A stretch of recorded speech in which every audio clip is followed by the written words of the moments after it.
Hi all, welcome back to Chandana Aradhya YouTube channel. ನಾನು ಚಂದನ. ಇವತ್ತು bed roast ಹೇಗೆ ಮಾಡೋದು ಅಂತ ನೋಡೋಣ. ಬೆಡ್ ರೋಸ್ಟ್ ಮಾಡೋಕ್ಕೆ ನಾನು ಮನೇಲಿರೋ ತರಕಾರಿನ ಬಳಸ್ತಾ ಇದ್ದೀನಿ.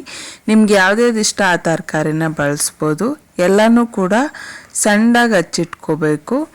ನೆಕ್ಸ್ಟು ಒಂದು ಬಾಣಲಿಗೆ ಸ್ವಲ್ಪ ಎಣ್ಣೆನ ಹಾಕ್ಕೊಂಡು ಅದಕ್ಕೆ ಈರುಳ್ಳಿನ ಹಾಕಿ ಫ್ರೈ ಮಾಡ್ಕೋತಾ ಇದ್ದೀನಿ.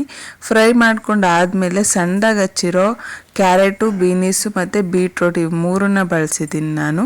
ಇವು ಮೂರನ್ನು ಹಾಕಿ ಒಂದು 5 ನಿಮಿಷ ಇದನ್ನು ಫ್ರೈ ಮಾಡ್ಕೋತೀನಿ. ಇದೆಲ್ಲ ಫ್ರೈ ಆದಮೇಲೆ ಕ್ಯಾಪ್ಸಿಕಮ್ ತೊಗೊಂಡಿದ್ದೀನಿ. ಕ್ಯಾಪ್ಸಿಕಮ್ಮು ಮತ್ತು ಟೊಮೊಟೊನ ಸೇರಿಸ್ಕೊಂಡು ಸಾಫ್ಟ್ ಆಗೋವರೆಗೂ ಫ್ರೈ ಮಾಡ್ಕೋತಿದ್ದೀನಿ. ಫ್ರೈ ಆದಮೇಲೆ ಅಚ್ಕಾರದ ಪುಡಿನ ಆ್ಯಡ್ ಮಾಡ್ತಾ ಇದ್ದೀನಿ. ನಿಮಗೆ ಖಾರಕ್ಕೆ ಅನುಗುಣವಾಗಿ ನೀವು ಆ್ಯಡ್ ಮಾಡ್ಕೋಬೋದು. ಮತ್ತು ಗರಂ ಮಸಾಲ, ರುಚಿಗೆ ತಕ್ಕಷ್ಟು ಉಪ್ಪನ್ನು ಹಾಕಿ ನೀಟಾಗಿ ಅದನ್ನು ಮಿಕ್ಸ್ ಮಾಡಿ ಒಂದು 5 ನಿಮಿಷ ಬೇಯಿಸ್ಕೊಂಡ್ರೆ ಈ ಸ್ಟಫಿಂಗ್ ರೆಡಿ ಆಗುತ್ತೆ. ನೆಕ್ಸ್ಟು ಒಂದು ತವದ ಮೇಲೆ ಬ್ರೆಡ್ಡನ್ನು ಇಟ್ಟು ಅದನ್ನು ಸ್ವಲ್ಪ ಫ್ರೈ ಮಾಡ್ಕೋಬೇಕು, ಸ್ವಲ್ಪ ತುಪ್ಪನ ಹಾಕ್ಕೊಂಡು.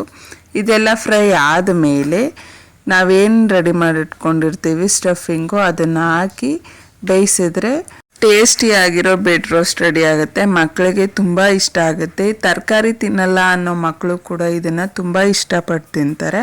ಒಂದ್ಸಲ ಟ್ರೈ ಮಾಡಿ ನೋಡಿ, ತುಂಬ ರುಚಿಯಾಗಿರುತ್ತೆ. ನನಗೆ ಸಪೋರ್ಟ್ ಮಾಡೋ ಪ್ರತಿಯೊಬ್ಬರಿಗೂ ಥ್ಯಾಂಕ್ಸ್ ತಿಳಿಸ್ತೆ ಈ ವಿಡಿಯೋನ ಇಲ್ಲಿಗೆ ಏನು ಮಾಡ್ತಾಯಿದ್ದೀನಿ. Do subscribe for more videos.